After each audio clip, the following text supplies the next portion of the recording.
Good evening, Cabot and Colleen. Historically, a great Ohio State season would end at the Rose Bowl. Today, it ended here at the Rose Garden at the White House. Urban Meyer making his third visit here with a championship football team. His first, of course, with Ohio State. And today, President Obama compared his own path to Coach Meyer's. Tim and Brian now regularly consult with Ohio State's players and coaches. Not every play that happens here at Ohio Stadium is going to go perfectly for them, so the Kites developed a formula they can use to handle negative events. They call it E plus R equals O.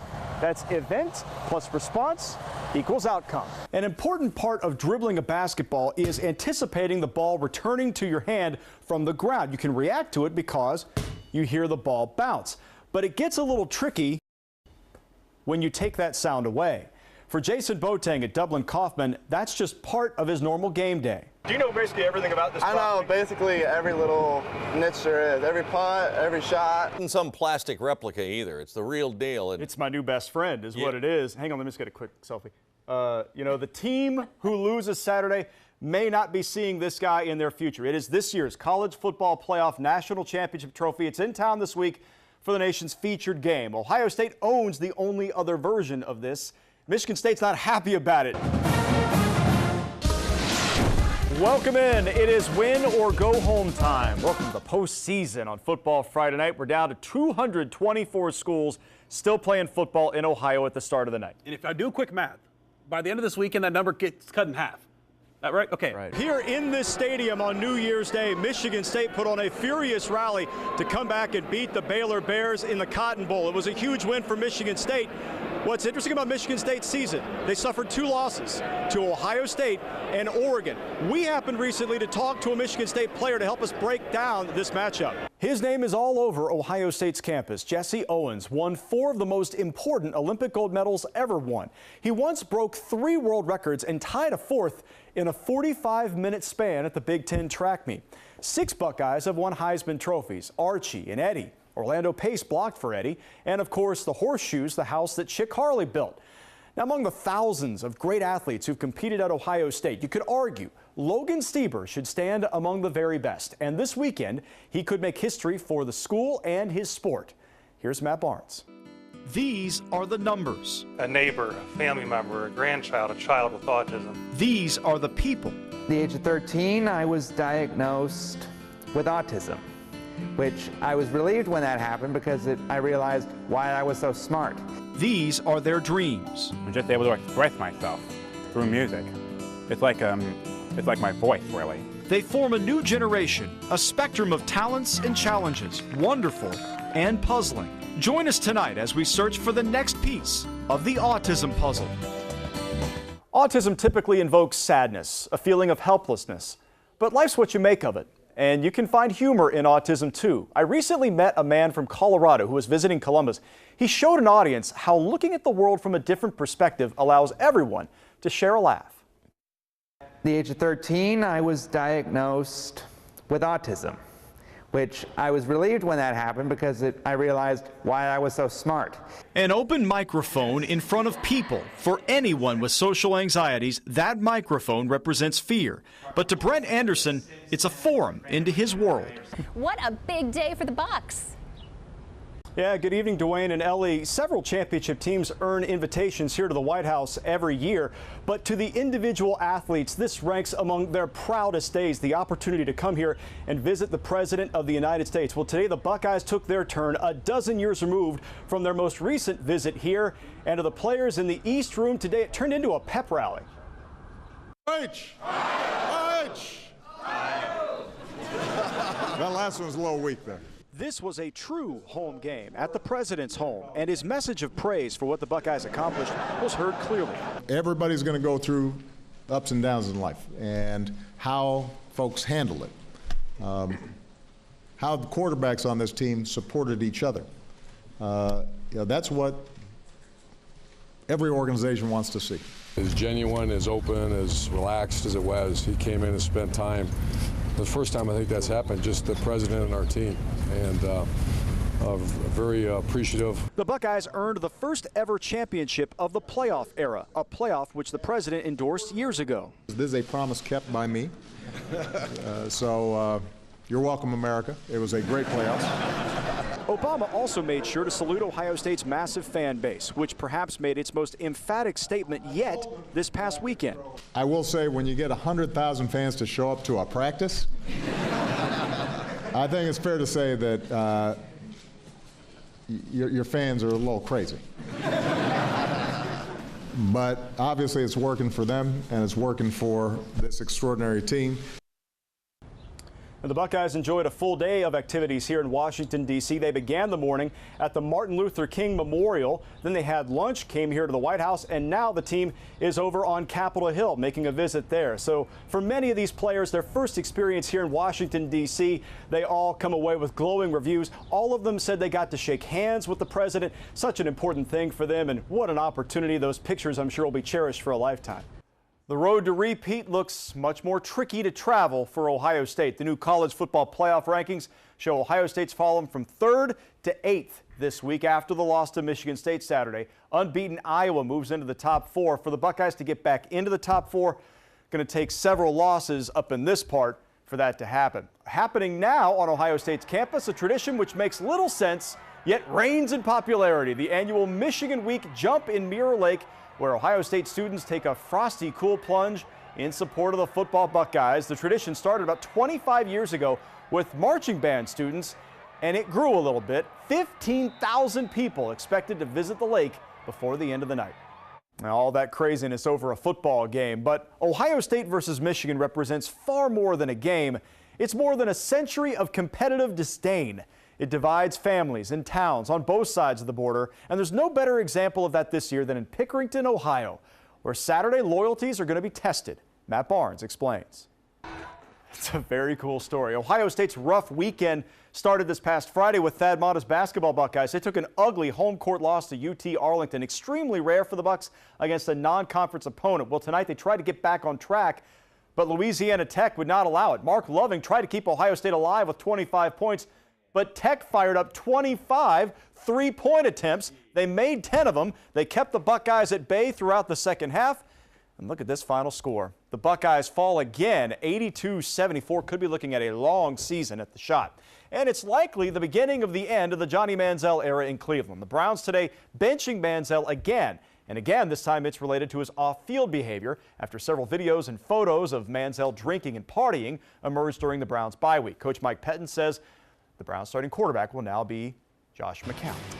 Cabot can't take it. A truly big house for the biggest night in this sport. AT&T Stadium in Arlington, Texas, where tonight, for the first ever time, the major college football playoff champion will be crowned. And the Buckeyes are here, set to go to work for the 15th and final time this season. The most games Ohio State has ever played in 1 year.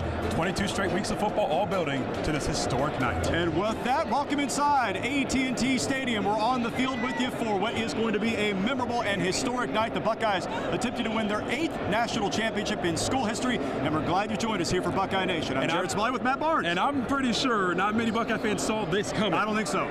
Sports director Jared Smalley has a remarkable follow-up to his story. Jared? Yeah, Simon Fraser grew up a football phenom, tall and strong from an early age, leading Upper Arlington to the 2000 Division I state championship, then to Ohio State, where he won that national championship, and he served as a team captain. But like most football games, Fraser encountered a turning point, and it spurred a change in uniform. Smile. It's been something that we've been looking forward since, the day these kids have been born. When will we born, Daddy? You tell me your birthday. March 2609. Yeah. Bryn Fraser loves the microphone, but he will share it with his twin sister Mia. It's the home life Simon Fraser's always wanted.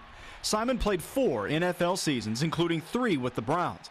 But in 2009, Simon saw a different direction for his future. I was kind of at a crossroads with my own career. I wasn't sure exactly what I wanted to do. That was the year Bryn and Mia were born at 26 weeks. A ruptured amniotic sac caused Bryn some life-threatening complications. At first, the Frasers were told Bryn may not survive.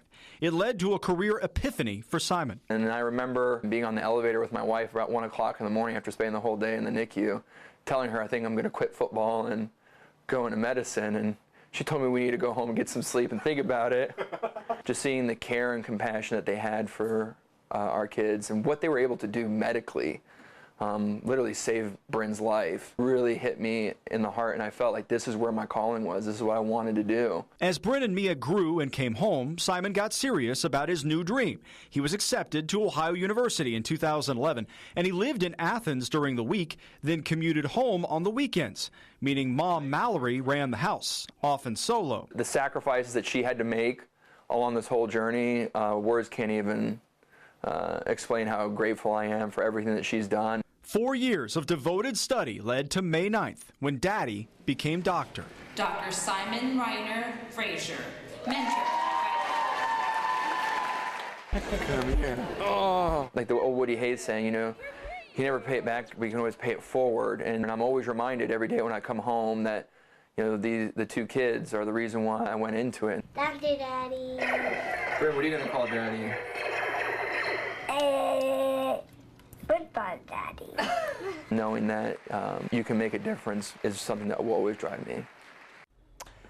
Now, Bryn continues to go through occupational and physical therapy, but he's coming along very well. As for Dr. Daddy, Simon starts his 5-year residency next month in Columbus. One of the other great players from that Upper Arlington team Simon played on was also Mr. Football Ohio, Jeff Backus. He also became a doctor, and he will soon practice right here in Columbus. That is such an They come back home, don't they? Why not? Yeah. Good place to be. They were good friends, I remember, at high school. So Still are. That is a great story, just all the way around. It's good to see Will Allen. He's playing his 12th season in the National Football League, but even he looks at Saturday as an enormous day in the Horseshoe because he knows how much this means. Michigan State stands as the Buckeyes' first major test of this season, but it's more than that. It is senior day for 18 Buckeyes, a group with a resume unmatched in Ohio State history. Got to be something in those home white uniforms, the fabric, the feel, the cotton. For some reason, Ohio State plays like a completely different squad at Value City Arena. Just the second home game for the Bucs in 27 days. Taking on Nebraska, the Huskers had lost 5 in a row coming in, and Ohio State took them out of the game in an early flurry. Jayshawn Tate putting together his best night as a Buckeye. Did not miss a shot in the first half. He scores a career-best 22 points. One of the greatest coaches in history there to see it, too. Phil Jackson, now running the New York Knicks, presumably in town to watch him. D'Angelo Russell. He scored 11 points, did not play late due to some cramping, but Thad Matta says he's just fine. The Bucs never let the Huskers back into the game. Tate again on the run out. 81-57. Buckeyes get their 20th win of the season and credit their energy for the difference. It may be remembered as the wildest finish in Memorial history, when Justin Rose sprayed his second shot at 18 into the crowd. You know, I just thanked him for the good bounce and gave him a glove and just said, I owe you a beer, you know. Yet Rose recovered, hit a remarkable approach to save par, sending Rose and David Lingmerth back to the 18th tee for the playoff, where the tournament began again. Both players making clutch par putts to force a second trip back to the 18th tee. This time, Lingmerth faced a challenging chip from the bunker, and he was up to the challenge. After 2 more par putts, the crowd scrambled to the 10th hole for playoff hole number 3, where Rose again found the gallery with his approach. But this time he could not scramble to save par, and Lingmerth calmly stood over a life-changing par putt.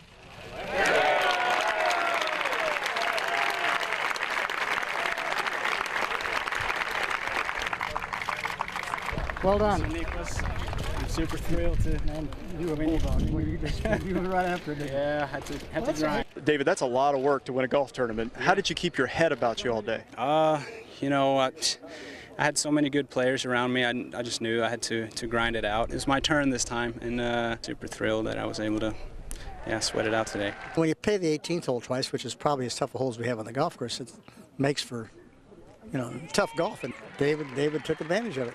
As if Lingmerth's 21-hole marathon was not enough, he still has not qualified for the U.S. Open, which means Monday he'll go through a 36-hole U.S. Open qualifier in Columbus, but he'll do so as a Memorial champion. At Muirfield Village, Jared Smalley, NBC4.